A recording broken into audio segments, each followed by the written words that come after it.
I was 17 years old when the world I knew, the world I cherished, began to slip away. I am Jakob Rosenfeld, born into the heart of Krakow, a city as ancient as time itself. My family, modest but content, lived a quiet life.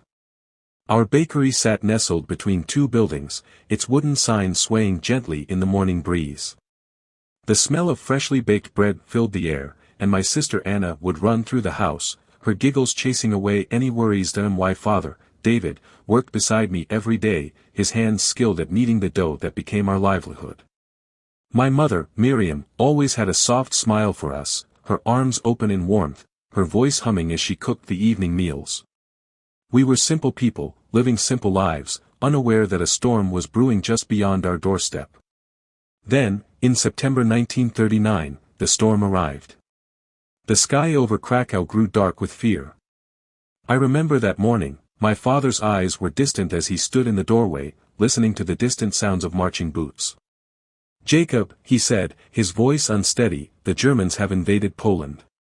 The war has begun." The words felt unreal. War. It was a distant thing, something I'd read about in history books, something far away. But now, it was here. The sound of marching soldiers filled the streets, and I could see the tanks rolling down the roads. My heart raced, my body stiffened. I could hear Anna's frightened voice calling my name. The world I once knew was crumbling. My father took us into the darkened corners of our house, pulling down the shutters as though the shadows could protect us. But the darkness outside was real. That night, the air was thick with tension. The city, once vibrant, now felt suffocating, as though we were being slowly swallowed by the fear. My father didn't speak much in those days. He'd sit by the radio, listening to the crackling voice of the announcer, while my mother kept her eyes on the door.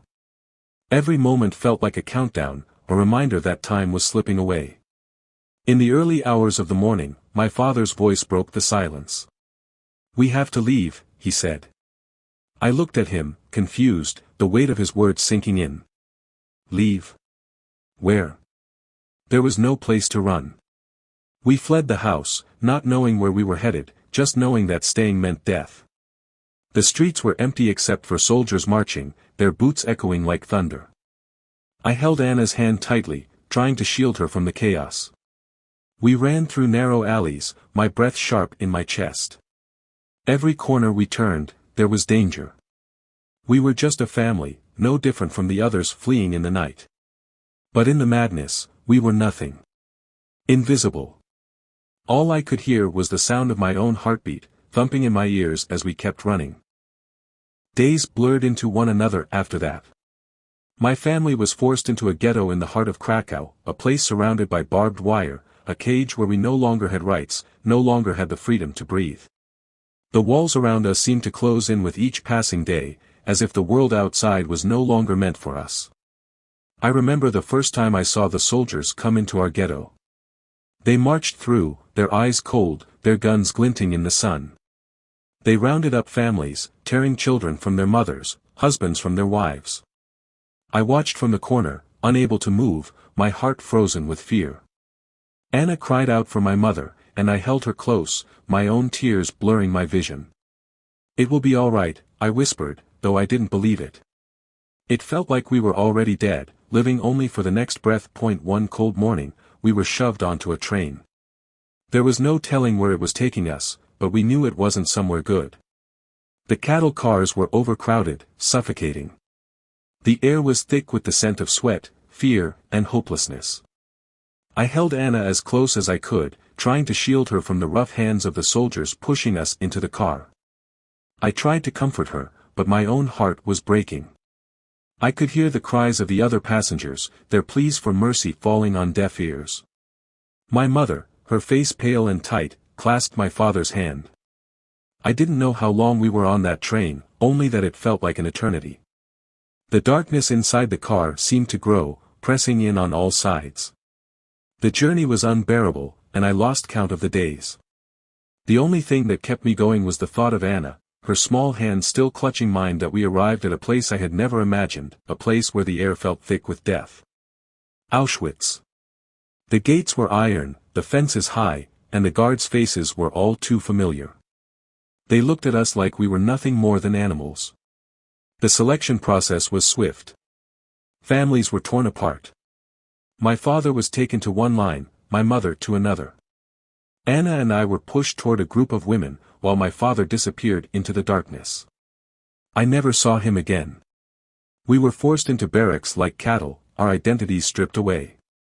They gave us uniforms, striped and cold, and for the first time, I didn't feel like Jakob Rosenfeld. I was just a number. A cog in a monstrous machine. Days blurred together in the camp. We woke early, worked long hours in the freezing cold, and went to sleep only to repeat the cycle the next day.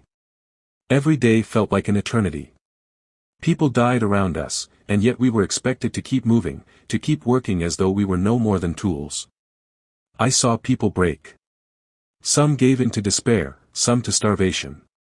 I tried to keep Anna's spirit alive, but I saw the darkness in her eyes, the same darkness I felt. There were days I didn't know if I could go on. But somehow, we did. Somehow, we survived. The day the trucks came, we all knew.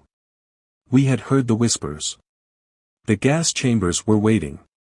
We were herded toward the chambers, soldiers yelling at us in harsh tones. The cold, mechanical efficiency of it all was terrifying. But somehow, I found a way out, though not for me. As we stood in line, I saw a small opening between the soldiers. My heart raced, my body moved on instinct. I shoved Anna toward the opening and whispered, "Run. Don't look back." I never saw her again. That I was sent into the gas chamber, the cold air pressing in on me, but I wasn't ready to die. In those moments, I clawed at the walls, desperate to survive. I was thrown into the dark, the silence deafening. And then, as if by miracle, the door was opened. I was one of the few who survived. I stumbled out, gasping for air, but there was no relief. The camp was still hell. But I had lived. And I would keep surviving. The day the camp was liberated, I didn't know how to feel. We were free, but what did freedom mean when everything you loved was gone? The faces around me were hollow, lost. We had survived, yes, but at what cost? I never found Anna. I never found my parents. But I carried their memory with me, a silent witness to the horrors we'd endured. We were broken, but we were alive. And in that small mercy, I found a way to move forward. I had to. For them. For all those who didn't make it.